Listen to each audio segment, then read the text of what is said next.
The United States declares war on the British in 1812. That is why it's called the War of 1812. And if you're from America, I realize that you don't know anything about the War of 1812. And here's why. The very first thing that we did, the only thing that we did, was invade Canada. Thomas Jefferson had years earlier said this would be a mere matter of marching. We could walk up into Canada and take over the entire country without even firing a shot. Those Canadians would surrender, become part of the United States, we'd be one big happy family. It did not work out that way. The U.S. invades Canada in 1812 and we were defeated in almost every single battle. We were not defeated by the British Army because they didn't send anyone to help. We were not defeated by the Canadian Army because that did not exist. No. The American Army, now the most powerful the world has ever known, was defeated by the citizen militias of Canada. And their allies, the First Peoples, the Native Canadians, especially the Iroquois Confederation. They took their own muskets and they pushed the United States back into the United States. And because they were Canadian, I am sure they apologized while they were doing it. They definitely did it. In fact, they did it 3 times. The U.S. invades Canada in 1812, again in 1813, and again in 1814. We were defeated, we retreated 3 times. The war did not go well. The only bit of success we had is we were able to occupy a city called New York for approximately 1 week. When the Canadians arrived, they forced us out. And on the way out of the city, we burned it. Which now would be considered a war crime, but that is what we did. And the British got revenge for that one. By 1814, they had finally dealt with Napoleon. They put him on an island where he could never bother anybody ever again. Or so they thought. They were wrong. The British then sent a massive fleet across the Atlantic Ocean. The very first thing they do when they get here is invade Washington, D.C. and burn it to the ground. This was revenge for the Americans burning York and several other Canadian cities. York is still there, by the way. It is now called Toronto. After the British burned D.C., they got through to Baltimore and they tried to do the same thing there. But we stopped them before they could at a place called Fort McHenry.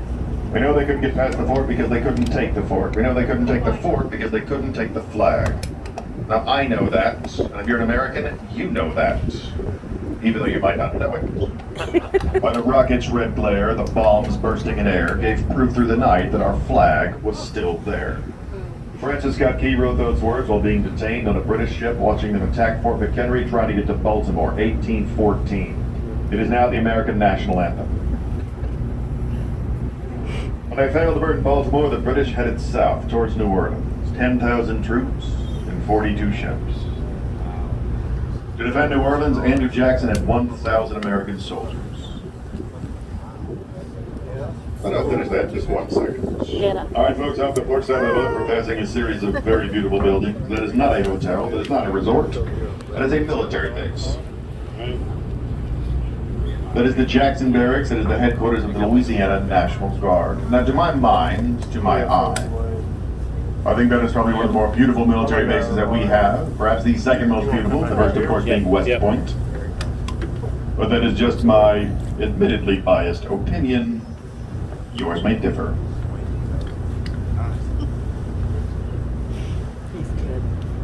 The large building in the rear with the double chimneys, the wraparound galleries, the white columns, that is French architecture. That is a perfect example of French colonial. And those are galleries, by the way, they are not balconies. Because the roof of a structure extends over a gallery and does not extend over a balcony. And you can take that little fact home and impress your friends. Did not know. Nice.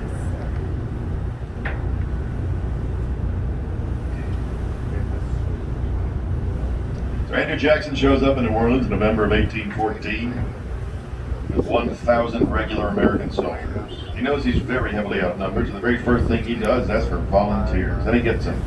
It's about 2,000 people volunteering. The problem is the willingness to fight is not the same thing as the ability to do so. The other problem is equipment. Some of the volunteers have their own muskets, most do not. And what nobody had was cannons. To fix this problem, Andrew Jackson turns to organized crime. Lafitte, the pirate, commanded a fortress in the Bertarian Swamp southeast of here that had never been taken. He had 24 ships flying his colors. More than 1,000 pirates sailed under his command, including 64 that are currently in prison and awaiting execution. Lafitte approaches Andrew Jackson and offers him a deal. In return for a full pardon for all of his men, including the 64 that are about to be executed, Lafitte will give Andrew Jackson everything he needs to defend New Orleans. Jackson takes the deal. He declares martial law. He opens up the prisons. He releases the pirates. Lafitte holds his word. He opens up his warehouses, and Andrew Jackson gets all the flint, the muskets, the gunpowder, and of course the cannon that he needs to defend New Orleans. They actually take pirate cannons off of pirate ships and use them to defend the city. The British sailed to the back door of New Orleans on December 6, 1814. The back door of New Orleans is the lakes, Lake Bourne, connects with the Gulf of Mexico. The British have 42 ships, the Americans have 5. At the end of the battle, the British have 42 ships, and the Americans have lost 5. The British then begin to row into the swamps around southern Louisiana, around New Orleans. They're hiding deep in these swamps. Andrew Jackson sends out scouts. The scouts are unsuccessful. Over the course of the next few weeks, the British build up their forces.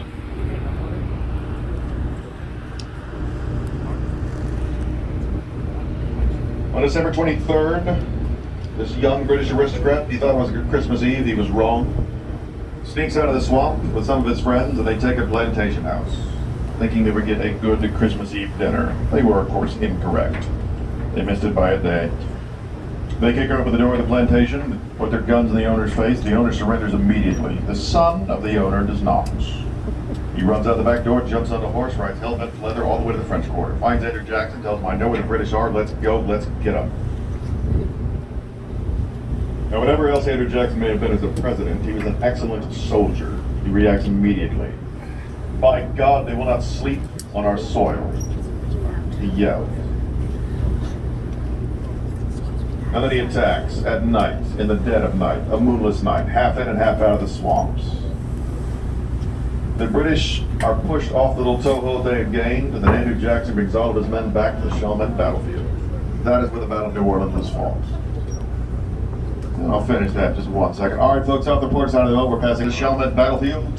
Sets them to digging. They dig a canal, deeper, wider, longer, creating a water barrier that the British cannot jump across. Piling all the mud on the other side, creating a rampart they cannot shoot. Between the canal they cannot cross, the rampart they can't shoot through, this is a very formidable defense for the Americans. The British attacked on January 8, 1815. 1,000 American soldiers, 2,000 volunteers, 1,000 Tennessee and Kentucky militiamen against 8,000 American troops. The British advanced stalls against the canal. They cannot cross it. They're attempting to fire at the Americans, but they can't shoot through the ramparts. The British assault devolves into chaos. The actions of the Tennessee and Kentucky long rifles begin taking out the officers. With the officer dead, no further orders were given. With no further orders given, many of the British troops took no further action. They would literally stand shoulder to shoulder in front of the American guns, waiting for orders that would not come. It was a slaughter. In the space of 2 hours, there were 2,000 British casualties. In the same amount of time, the Americans had lost less than 20. In the entire course of the battle, one British soldier, just one guy, makes it across the canal and starts to climb the rampart. He was immediately killed, and that is as far as they go. I know, I like that picture. And it wasn't just the foot soldiers that were dying, the officers were dying as well. General Keane goes down. General Gibbs. Pakenham was shot with his horse. He gets up onto another one, called out his best troops to the 93rd Highlanders. Forward, brave 93rd, you will soon have your revenge. Then he was killed. Finally, in the end, it came down to one man, one last British general, John Lambert. Lambert was an aristocrat who had spent the Napoleonic Wars watching other men lead British troops to victory. Now, in the face of the worst defeat the Empire had ever suffered, he does not know what to do. So Lambert plays for time. He sends a message to Andrew Jackson asking for a pause, for a break in the fighting so they may collect their dead and their wounded. But at the same time he gets this message, Jackson gets word of what has happened on the West Bank, on the other side of the river. The British troops were hours late, but they got there. They broke the American lines. The Americans on the West Bank are in full retreat. For the British, it is a 3-mile walk to Algiers Point, directly across from the French Quarter, with their boat that can be commandeered. There's no time to organize a defense, no men in the vicinity to mount one in any case. Jackson now knows this, Lambert does not. So Jackson responds to Lambert's request for a pause. We will pause on the east bank. But on the west bank, we continue. It's a lie. Jackson is giving the impression that the same devastation that has occurred in the east has also occurred in the west. And he's telling Lambert that the only way to save his men is to order a full retreat on both sides of the river. Not realizing that the British troops have been victorious on the west bank, Lambert takes the bait and orders both sides to retreat. And the British, disciplined as always, follow their orders. On the east bank where you were, they fall back from the bloody field. On the east bank, which is off the port side of the boat at the moment, they fall back from a bloody field. On the west bank, they fall back from an empty one. They literally retreat from nothing. And so once again, just like in 1699, when Bienville told the English captain, "This is not the Mississippi River," the British were turned back from New Orleans by something of a deception and a lie. The moral of this story is, if you are visiting New Orleans and you find yourself in Harrah's Casino, sitting across the poker table from an Englishman with a king and a queen, then bluff him, because history is on your side. All right, folks, I'm going to get off the air. We're going to put on some music so you can relax on the way back.